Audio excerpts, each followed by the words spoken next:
नमस्कार, IND inside में आपका स्वागत है। मैं हूं आपके साथ दिव्यांशु जोशी। उज्जैन के नागदा में बच्चे अपनी जान को खतरे में डालकर शिक्षा लेने के लिए मजबूर हैं। दरअसल पूरा मामला नागदा के कन्याशाला प्राथमिक विद्यालय का है, जहां बच्चे भयभीत माहौल और खतरों के बीच शिक्षा हासिल कर रहे हैं। वहीं शिक्षक भी बच्चों को शिक्षा दे रहे हैं। जर्जर स्कूल की हालत ऐसी है कि अभिभावक अपने बच्चों को स्कूल में भेजने से डरते हैं। आपको बता दें कि अचानक स्कूल के छज्जे के गिरने से स्कूल के सभी बच्चों को बाहर निकाला गया। ऐसे में सवाल यहां यह खड़ा होता है कि जर्जर बिल्डिंग के हालात आखिर सुधरे क्यों नहीं। वहीं प्राचार्य इंचार्ज की अगर माने तो प्राचार्य इंचार्ज ने BRC BO को कई बार लिखित में और प्रतिनिधियों को भी इस मामले को संज्ञान में दे दिया है, लेकिन अभी तक इस जर्जर बिल्डिंग से उन्हें निजात नहीं मिली। अभी तक इस बिल्डिंग की ना तो कोई मरम्मत हुई है और ना ही कोई दूसरी जगह बच्चों को शिफ्ट किया गया। ऐसे में अभिभावकों के सामने बच्चों की जान का खतरा हमेशा बना रहता है।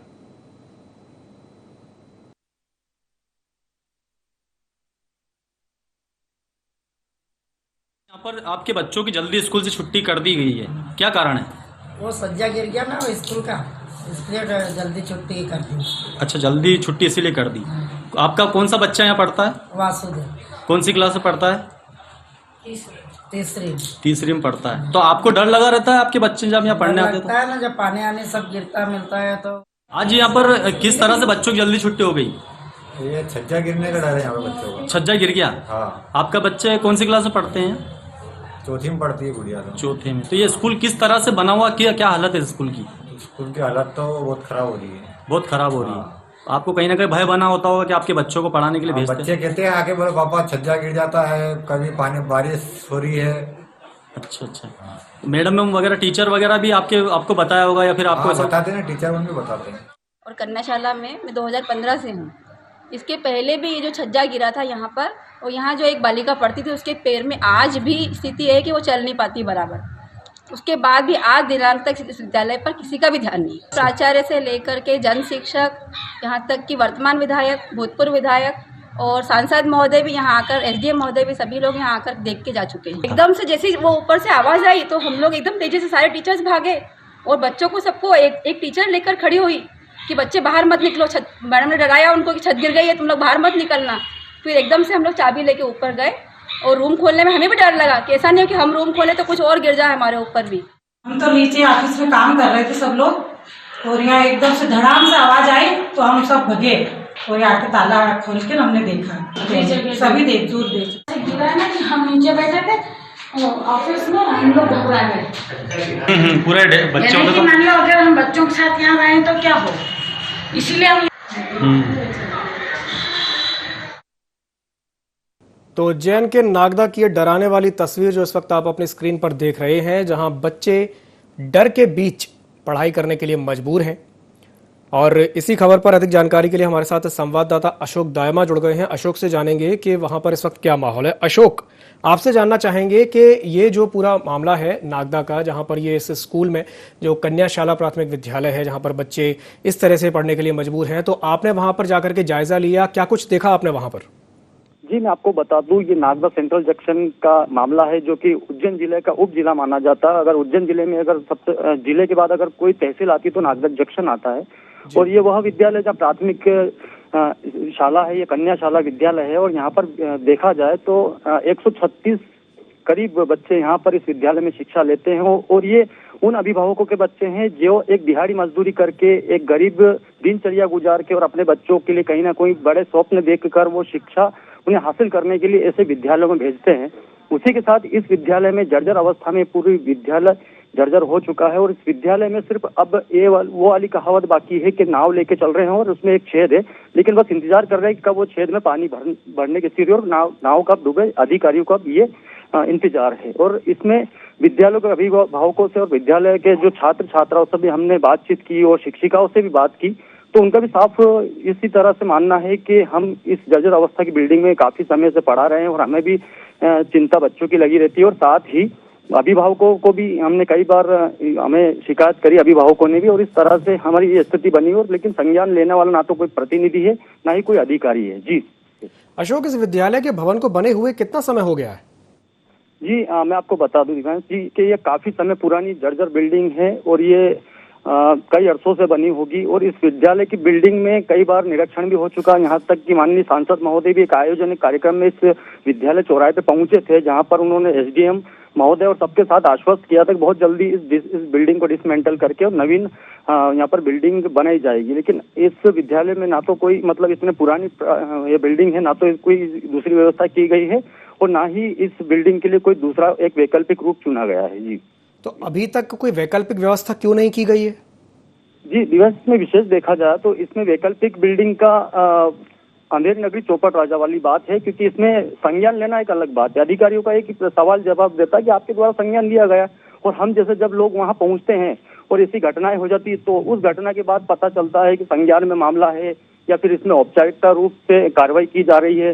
लेकिन अधिकारी, एसडीएम, अनुविभागीय अधिकारी, इतने बड़े जो अधिकारी होते हैं प्रशासनिक, उनको जब जब कुछ एक बड़ा हादसा होता है तो संज्ञान लेना कहीं ना कहीं मुझे ऐसा नजर आता है।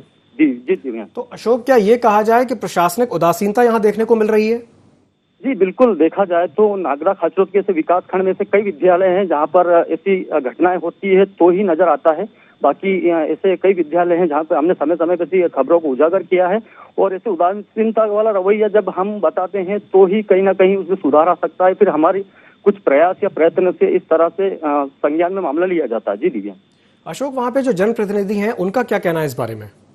जी, जनप्रतिनिधि की बात कहें तो वो हमेशा एक ही बात कहते हैं, वो प्रशासनिक अधिकारी के ऊपर निर्भर रहते हैं और प्रशासनिक अधिकारी उन्हें वही जनप्रतिनिधि और प्रशासनिक अधिकारी के तालमेल से उस मामले को बस डीपीआर बना के आगे भेज दिया गया है या फिर उसको हमने आगे बढ़ा दिया है और इसको बहुत जल्दी तैयार किया। लेकिन वो जल्द से जल्द कदम कभी इतनी जल्दी नहीं उठता है कि कोई ऐसी घटना घट जाए उससे पहले कोई कदम नहीं उठता है। जी दिव्या।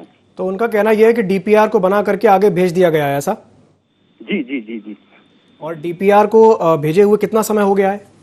जी, लगभग ये 6 माह पूर्व शिक्षिका द्वारा वहाँ के क्षेत्रीय पार्षद से भी हमने बात की मौखिक, तो उनका कहना है कि ये काफी समय से प्रयास चल रहा है और हमने दिया है। और वापस हमारी खबरों के चलने के बाद वापस कल की तारीख में वो सब वहाँ विद्यालय परिसर में पहुंचे थे। पार्षद है, जो विभिन्न अधिकारी है, तो अपना पल्ला झाड़ते हुए नगर पालिका वाले कहते हैं कि हमारे कार्य क्षेत्र में नहीं आता है, जबकि नगरीय क्षेत्र में ये विद्यालय संचालित हो रहा है। कहीं ना कहीं पीडब्ल्यूडी वाले कहते हैं, पीडब्ल्यूडी के अंडर ये आता है विद्यालय। बिल्कुल अशोक, हमारे साथ बने रहिए, वापस आपके पास लौटूंगा। हमारे साथ इस बीच एक मेहमान जुड़ गए हैं, पार्षद विजय पोरवाल हमारे साथ जुड़ गए हैं। विजय जी, स्वागत है आपका IND24 में।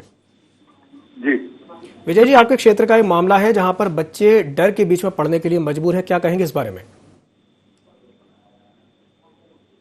हाँ, काफी टाइम से क्षतिग्रस्त थी वो बिल्डिंग पीछे वाली जी, जिसको कई वर्ष 2-3-4 साल पहले ही लॉक कर दिया था। उस स्कूल में एंट्री नहीं एक बच्चों की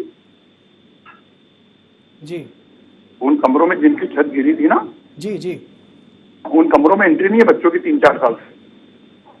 उन कमरों में बच्चों की एंट्री नहीं है। लेकिन वो बात सिर्फ यहाँ तक नहीं है विजय जी, क्योंकि विद्यालय की हमें ये बात संज्ञान में हमारे आई है कि विद्यालय की जो बिल्डिंग है वो जर्जर है और वहां पर कभी भी कोई बड़ा हादसा हो सकता है।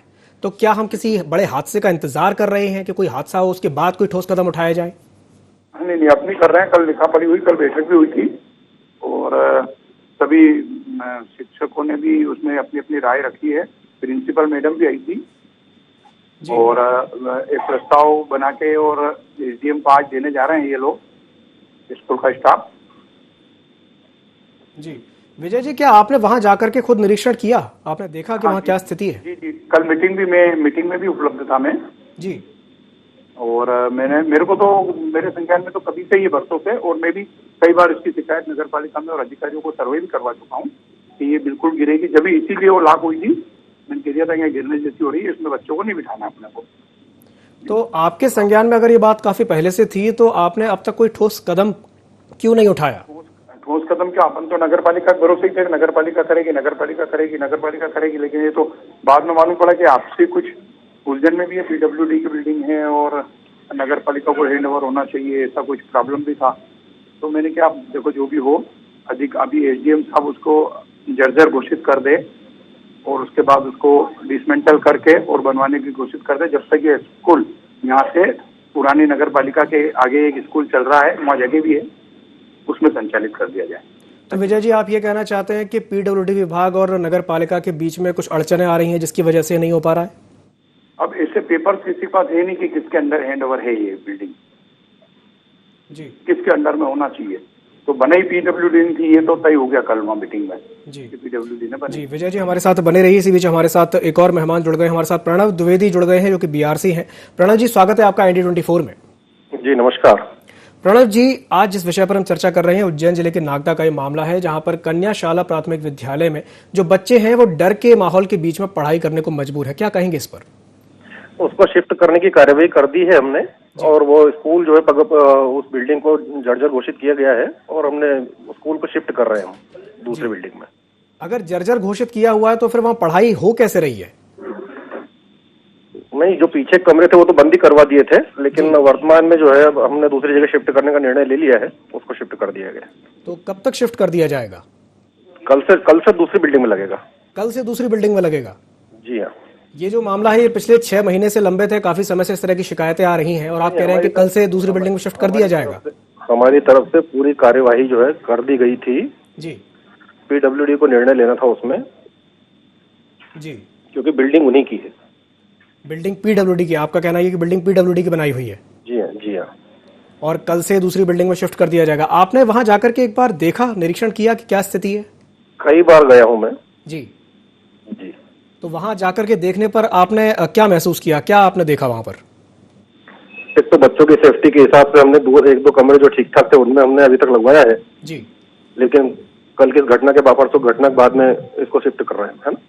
जी। लेकिन जिस तरीके से तस्वीरें हमारे सामने आई हैं, अचानक से अगर बिल्डिंग कभी भी कोई बड़ा हादसा हो सकता है, क्योंकि अगर छज्जा गिर जाता है तो ये कहीं ना कहीं लापरवाही कही जाएगी, एक बड़ी लापरवाही हो सकती है। तो आपको लगता है कि इसका जो समाधान है वो जल्द से जल्द होना चाहिए? बिल्कुल समाधान कर रहे हैं इसका, हमारे इंजीनियर वगैरह सब आज वहीं पर हैं, SDM साहब के साथ में। जी जी।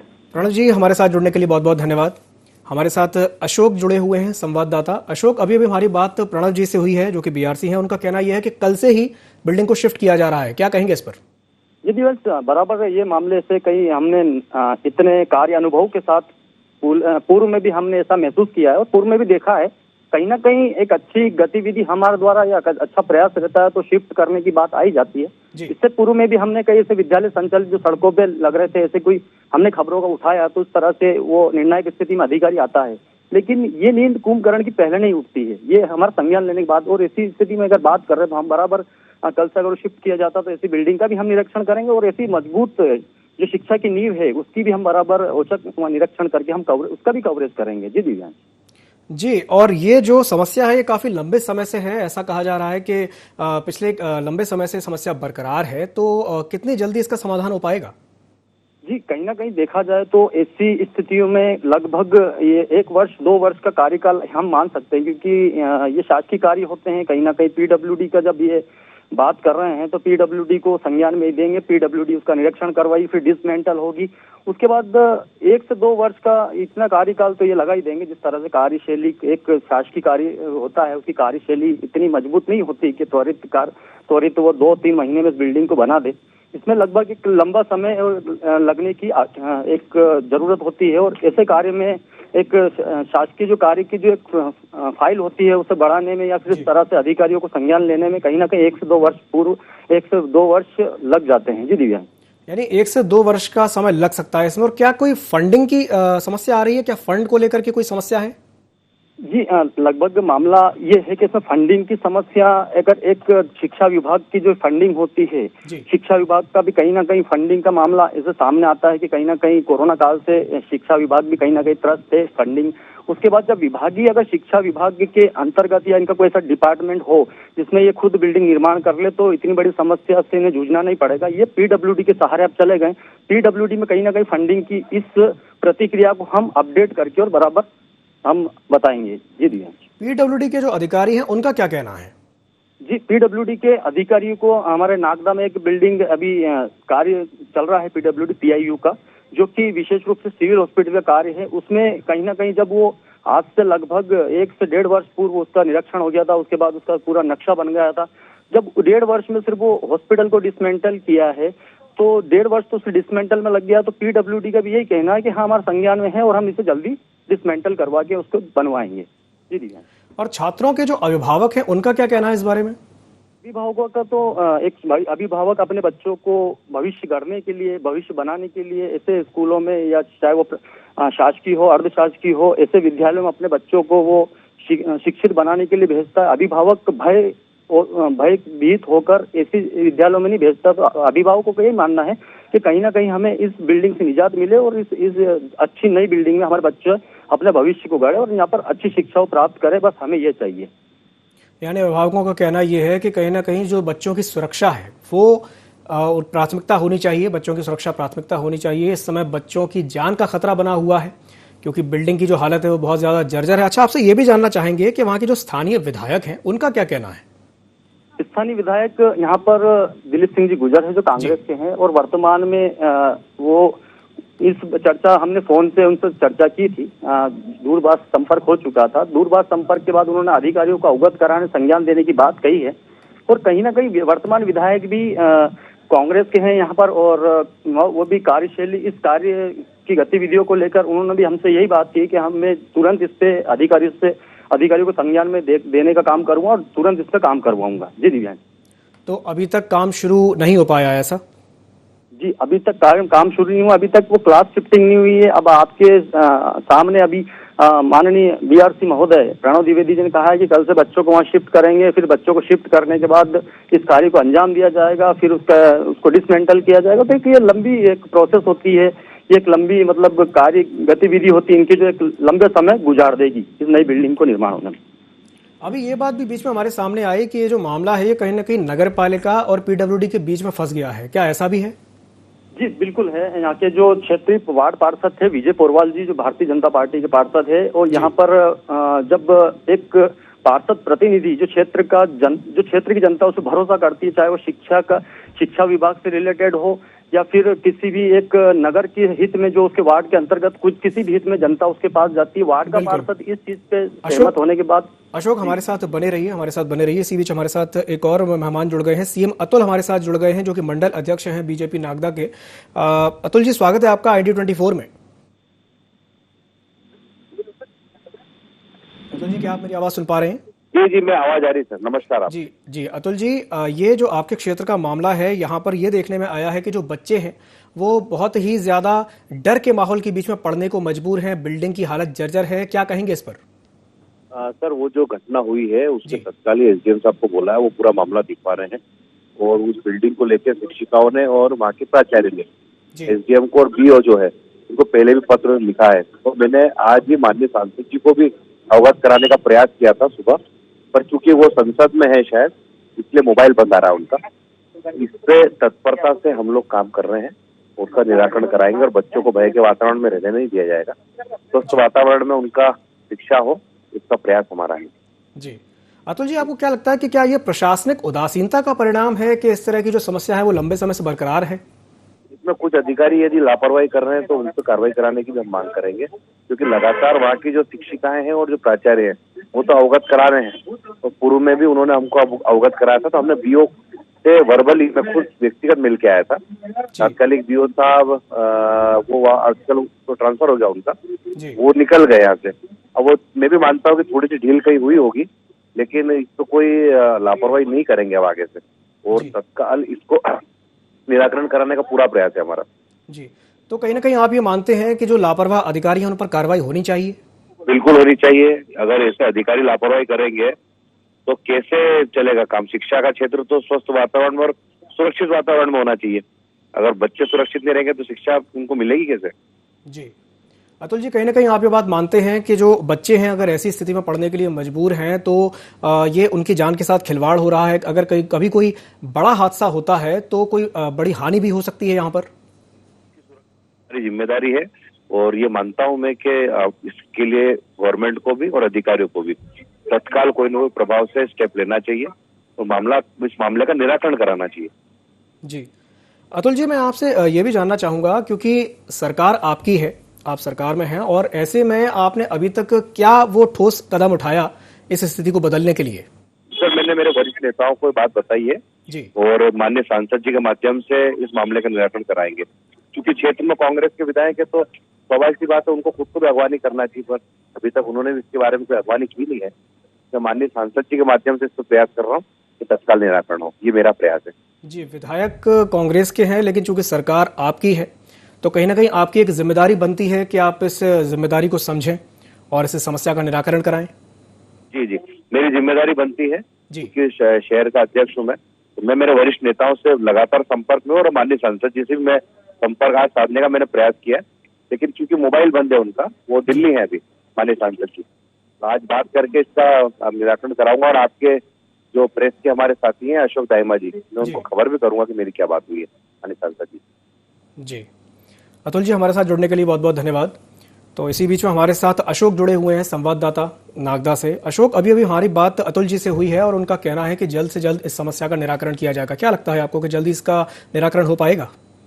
जी बिल्कुल, देखा जाए तो ऐसे खबरों में, ऐसे कार्यों में हमें इस पे अपडेट बनाए रखनी होगी दिव्यांग जी। और दूसरी बात यह है कि नगर के जो मंडल अध्यक्ष सक्रिय भूमिका निभाते हैं, हो सकता है कहीं ना कहीं अधिकारियों की उदासीनता हो, या फिर मंडल अध्यक्ष के इतने संपर्क में अधिकारी इस मामले पे ना रहे हो। लेकिन अब इस बात को, इस खबर को हम अपडेट जरूर करेंगे दिव्यांश जी, और इसके साथ ही हम इस पे इनकी जो प्रतिक्रिया जो आज मंडल अध्यक्ष जी या फिर पार्षद जी, जो अधिकारी जो भी समझ दे रहे हैं, उससे हम बिल्कुल अपडेट करेंगे दिव्यांश जी। और ये बात भी सामने आ रही है कि कहीं ना कहीं अधिकारियों का एक लापरवाही यहाँ देखने को मिली है, और उनका तो कहना ये भी है कि अगर ऐसे लापरवाह अधिकारी सामने आते हैं तो उन पर कार्रवाई भी की जाएगी। जी बिल्कुल, अभी क्षेत्र में विधायक भले कांग्रेस का हो, लेकिन कहीं ना कहीं भारतीय जनता पार्टी पूरे प्रदेश में है, और इसमें विशेष रूप से जब नगर के प्रतिनिधि या नगर के मंडल अध्यक्ष या नगर के भारतीय जनता पार्टी कार्यकर्ता इस मुद्दे को उठाकर और त्वरित रूप से कार्य कर सकते हैं। लेकिन बिल्कुल इसमें कहीं ना कहीं इन प्रतिक्रियाओं का हमें अपडेट लेना आवश्यक होगा दिव्यांश जी। बिल्कुल, प्रतिक्रियाओं का अपडेट लेना तो आवश्यक होगा ही होगा। और इसके साथ साथ में ये बात भी सामने आ रही है, देखिए ये बीजेपी कांग्रेस की बात नहीं है, ये बच्चों के भविष्य की बात है। और बच्चे अगर ऐसी स्थिति में पढ़ने के लिए मजबूर हैं तो कहीं ना कहीं इस समस्या का जल्द से जल्द समाधान होना चाहिए। ऐसी कोशिश होनी चाहिए कि अगर बच्चे ऐसी जगह पर पढ़ रहे हैं तो उनको जल्द से जल्द दूसरी बिल्डिंग में शिफ्ट किया जाए। अभी हमारी थोड़ी देर पहले जिनसे बात हुई थी उनका कहना यह है कि कल ही बच्चों को शिफ्ट कर दिया जाएगा, लेकिन आपने बताया कि जो डिसमेंटलिंग की जो प्रक्रिया है उसमें कम से कम 2 साल का समय लगेगा। तो क्या हम ये समझें कि इसका समाधान होने में 2 साल लग जाएंगे? जी कहीं ना कहीं दिव्यांश जी 2 साल ये हमें अपने एक अनुभव के स्तर पे बता रहे हैं। और जैसे कि मैंने आपको पहले बताया कि हॉस्पिटल का इतना पहले निरीक्षण हो चुका था, उसकी जो भी उसका डिसमेंटल का एक जो पूरा नक्शा वगैरह बना, उसको कम से कम 1 से 1.5 वर्ष हो गया है। जब हम उस कार्य अनुभव को देखते हुए इन बातों को आपके साथ साझा कर रहे हैं। और रही बात कि कार्य की और बीजेपी कांग्रेस की, जो कार्य को गति वहां नहीं मिल पाती दिव्यांश जी, जहां पर कहीं ना कहीं पार्टी पॉलिटिक्स एक ऐसी क्षेत्र है नागदा, जहां पर विशेष रूप से बीजेपी कांग्रेस एक समतुल्य नहीं, यहाँ पर क्या है कि गुटबाजी का एक असर भी देखने को मिलता है। और बीजेपी कांग्रेस ने यहाँ पर कहीं ना कहीं, जब कांग्रेस के विधायक है तो कार्य को गति मिलना ना मिलने की बात नहीं है, लेकिन कहीं ना कहीं वो काम को गति उस स्तर पर नहीं मिल पाती, क्योंकि कहीं ना कहीं वहां पर एक पार्टी वाली बात भी आ जाती। वो बच्चों के भविष्य के बारे में उस चीज पे नहीं होते, क्योंकि हर क्षेत्र का प्रतिनिधि हो, चाहे वो बीजेपी के हो या कांग्रेस के, अपनी वाहवाही लूट कर उसे जरूर वो दिखाना चाहते हैं। जी दिव्यांश।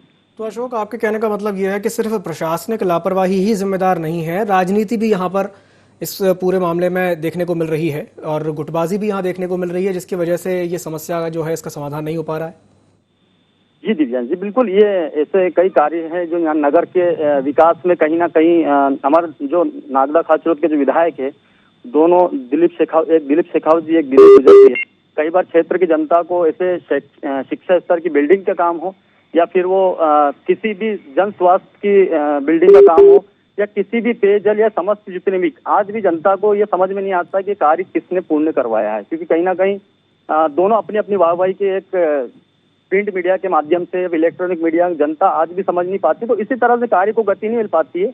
और जब वो कार्य को गति मिलती है तो कांग्रेस के विधायक हो या बीजेपी के, वो अपनी वाहवाही के लिए जनता के बीच ऐसी जो पोस्ट है वो प्रेषित करते हैं, ऐसी जानकारी वो उपलब्ध कराते हैं, जिससे कि जनता को ये समझ में नहीं आती कि इस कार्य को अंजाम दिया किसने है।